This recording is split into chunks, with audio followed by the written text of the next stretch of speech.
اعوذ باللہ من الشیطان الرجیم بسم اللہ الرحمن الرحیم۔ 2 رکعت نماز حاجت جو انتہائی آسان ہے پڑھنے میں، اور اس کا وقت نماز مغرب اور عشاء کے درمیان ہے۔ پہلے آپ طریقہ سماعت فرما لیں، پھر اس کے بارے میں امام علیہ السلام کا فرمان آپ کی خدمت میں بیان کریں گے۔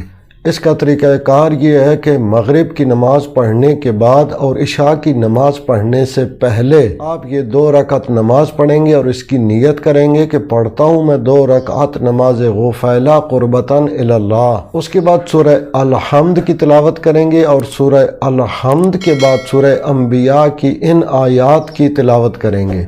وَظَنُّونِ إِذْ ذَهَبَ مُغَاضِبًا فَظَنَّ أَن لَّن نَّقْدِرَ عَلَيْهِ فَنَادَىٰ فِي الظُّلُمَاتِ أَن لَّا إِلَٰهَ إِلَّا أَنتَ سُبْحَانَكَ إِنِّي كُنتُ مِنَ الظَّالِمِينَ فَاسْتَجَبْنَا لَهُ وَنَجَّيْنَاهُ مِنَ الْغَمِّ وَكَذَٰلِكَ نُنجِي الْمُؤْمِنِينَ۔ اس کے بعد رکوع اور سجدے انجام دیں گے اور دوسری رکعت کے لیے کھڑے ہو جائیں گے۔ دوسری رکعت میں سورہ الحمد کی تلاوت کریں گے اور سورہ الحمد کے بعد اس آیت کی تلاوت کریں گے۔ وَعِندَهُ مَفَاتِحُ الْغَيْبِ لَا يَعْلَمُهَا إِلَّا هُوَ وَيَعْلَمُ مَا فِي الْبَرِّ وَالْبَحْرِ وَمَا تَسْقُطُ مِنْ وَرَقَةٍ إِلَّا يَعْلَمُهَا ولا حبة في ظلمات الأرض ولا رطب ولا يابس إلا في كتاب مبين۔ اس کے بعد آپ قنوت کے لیے ہاتھوں کو بلند کریں گے اور قنوت میں یہ دعا پڑھیں گے: اللہم انی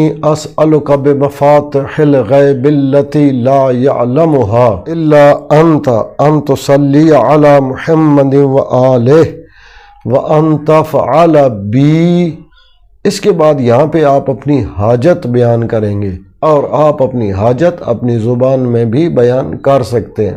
اردو میں بیان کرنا چاہیں، پنجابی میں بیان کرنا چاہیں، پشتو میں بیان کرنا چاہیں، یا جس زبان میں بھی آپ بیان کرنا چاہیں بیان کر سکتے ہیں۔ قنوت میں حاجت بیان کرنے کے بعد پھر قنوت میں ہی آپ یہ دعا پڑھیں گے: اللہم انت ولی نعمتی والقادر علی طالبتی تعلم حاجتی وَأَسْأَلُكَ بِحَقِّ مُحَمَّدٍ وَآلِهِ عَلَيْهِ وَعَلَيْهِمُ السَّلَامُ لَمَّا قَضَيْتَهَا لِي۔ اور یہ دعا پڑھنے کے بعد پھر آپ اپنی حاجت طلب کریں اللہ کی بارگاہ سے۔